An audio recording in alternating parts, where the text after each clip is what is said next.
मित्रों नमस्कार। आज मैं फिर अपने एक नए वीडियो के साथ आप लोगों के सामने हूँ। एक वीडियो YouTube पर है, इंस्टाग्राम पर है, रील्स के रूप में, और उसको ट्रोलिंग भी किया जा रहा है। बिहार के एक पूर्व मुख्यमंत्री जी हैं, वो जूते पहनकर हवन कर रहे हैं और उनकी जो मुद्रा है हवन करने की, लगता है जैसे वो कुछ फेंक रहे हैं और बहुत सारे लोग उससे असहमत हैं। किस तरीके से उनको नहीं करना चाहिए। अब ये तो गंभीर चिंता का विषय है कि उनको करना चाहिए कि नहीं करना चाहिए, और कराने वाले वहाँ पे कैसे हैं और किस तरीके से उन्होंने अलाउ किया है, किस प्रलोभन में, किस डर के कारण। ये दुखद विषय है। वाराणसी में एक मंदिर है बटुक भैरव जी का, वहाँ कभी कभार दर्शन करने का मुझे सौभाग्य प्राप्त होता है। अगर सुबह में जाता तो बहुत सारे श्रद्धालुओं को मैं बरमूडा में, हाफ पैंट में, ऐसा नहीं कि वो कम एज के लोग हैं, वो 50 साल के, 55 साल के, 60 साल के लोग होते हैं, और इसी मुद्रा में, इसी ड्रेस में वो मंदिर में दर्शन करने को जाते हैं। ये देखने में तो बहुत महत्वपूर्ण नहीं लगता है, लेकिन ऐसी जो घटनाएं हैं, इसके बड़े दूरगामी प्रभाव हैं। इतनी स्वच्छंदता शायद किसी पथ पंथ में नहीं है। सबका एक ड्रेस कोड होता है, एक यूनिफॉर्म होता है, जिसके तहत ही आप पूजा पाठ या कुछ भी कर सकते हैं। हम पहले स्नान करते हैं, तब भगवान को स्नान करते हैं। पहले नए वस्त्र खुद धारण करते हैं, तब भगवान को पहनाते हैं। इस तरीके की स्वच्छंदता, श्रृंखलता सनातन धर्म में नहीं होना चाहिए। अक्सर हम लोग देखते हैं, भारत पाकिस्तान का मैच हो रहा है, भारत दक्षिण अफ्रीका का मैच हो रहा है, भारत फाइनल मैच में पहुंचा तो हवन होना चालू हो जाता है।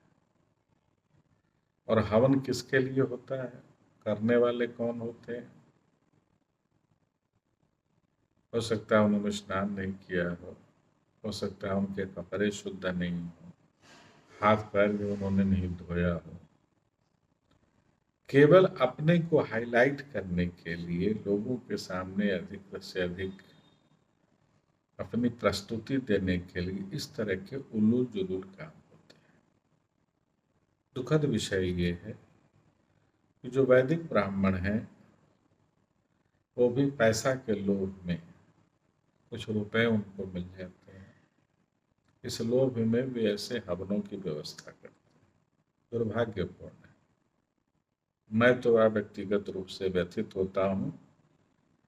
इस तरीके की घटनाएं अगर होती रहेंगी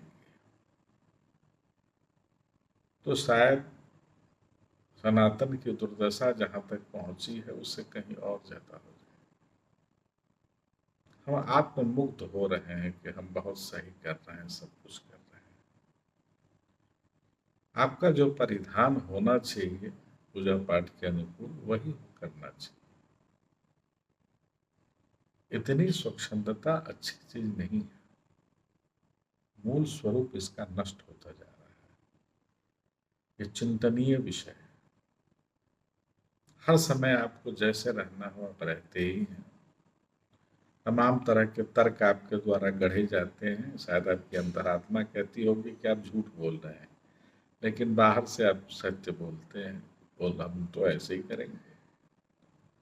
भारत देश आज़ाद है, आपको कोई रोक नहीं सकता है। बहुत सारी आज़ादियाँ आपको मिली हैं, किंतु संस्कृति को इस प्रकार से दूषित करने का अधिकार आपको नहीं मिला है। आप जाइए न जाइए ये अलग विषय है, लेकिन जाइए तो प्रॉपर ड्रेस में जाइए, प्रॉपर परिधान में जाइए। आप किसी अन्य पंथ में जाइए, अब देखिए वहां क्या नियम कानून। जुमा का नमाज पढ़ना होगा, साफ सुथरा कपड़ा आपका होना चाहिए, सिर ढका हुआ होना चाहिए। सिख पंथ में जाएंगे, वहां भी आप जाएंगे, जैसे ही आप स्वर्ण मंदिर में या किसी भी मंदिर में जाएंगे तो आपके सिर को ढकना पड़ेगा। तो अगर यहाँ पे आपको नहीं कहा जा रहा है तो इसका मतलब क्या है? आपको जैसे मनाएगा वैसे करेंगे आप। और आप बड़े लोग हैं, अगर आप ऐसा करेंगे तो बच्चे वही देखा देखी करेंगे, आपसे थोड़े 4 कदम आगे बढ़ के चलेंगे। आप हो सकता है बरमूडा हाफ पैंट में जा रहे हैं, वो कल चड्डी पैंट में चला जाए। ये दुखद स्थिति है, और जो बड़े लोग हैं उस पर उनको विचार करना चाहिए, इस तरीके का काम नहीं करना चाहिए। कुछ मंदिरों में सुना हमने कि ऐसी तरह के कुछ प्रतिबंध लगाए गए हैं। ये स्वागत योग्य कदम है। आप सनातन धर्मी हैं तो सनातन धर्मी की तरह कम से कम मंदिर में तो दिखिए। अन्य जगहों पर आपको जैसे रहना हो वैसे आप रहते हैं। महिलाएं जैसे मन हो वैसे ड्रेस में चली जाती हैं, आधुनिक ड्रेस में, जींस पहन के, टी शर्ट पहन के। कम से कम मंदिरों में जब आप प्रवेश करती हैं, आप बहुत आदरणीय हैं। आपको देख करके हमारी संस्कृति आपके कंधे पर है। कम से कम पूजा पाठ में और जो हमारे धार्मिक कृत्य हैं उसमें आप अपने दायित्व बोध का निर्वहन करिए, मेरी करबद्ध प्रार्थना है। स्थितियां बहुत विकट होती जा रही हैं। हमारी पहचान जो हम हैं उसी से।